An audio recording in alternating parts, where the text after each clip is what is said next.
PISONet sa Dagupan na posibleng higpitan dahil sa mga insidente ng minor de edad. Mga operators umapila. Para sa detalye ng balitang yan, kasama natin Idol Denise Brillante. 104.7 IFM Report.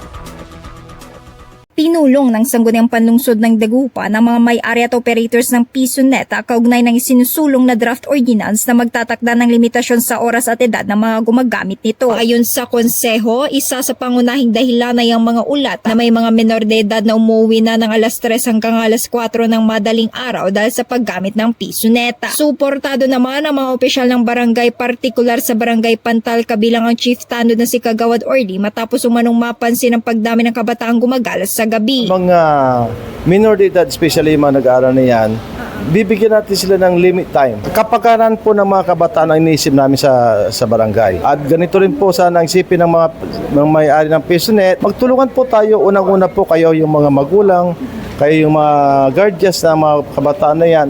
Nandito po kami sa barangay para makipagtulungan sa inyo at maisaayos natin ang mga kapakanan at kabutihan ng mga kabataan sa barangay. Nagbigay naman ng rekomendasyon ng City Health Office ukol sa tamang paggamit ng digital technology na i-regulate umano ang paggamit para sa mga edad 1 hanggang 5 habang edad 6 hanggang 17 ay dapat limitahan sa 1 oras kada araw na may gabay ng magulang. 1 to 5 years old, the most minimal. Kung pwedeng wala po talaga sa internet. Napakarami na pong research na ginawa tungkol po sa excessive use ng computers. Binigyang diin ng CHO na ang labis na paggamit ng gadgets at online content ay may negatibong epekto sa kalusugan na pag-uugali ng kabataan. Sa kabila nito, nagpahayag ng pangamba ang ilang PISONet operators na maaaring malugi ang kanilang hanap buhay kung tuloy ang ipagbabawal ang mga minor de edad dahil sila ang pangunahing customer. Negosyo po namin yun, hanap buhay. Paano naman po yung mga ibang mga operators?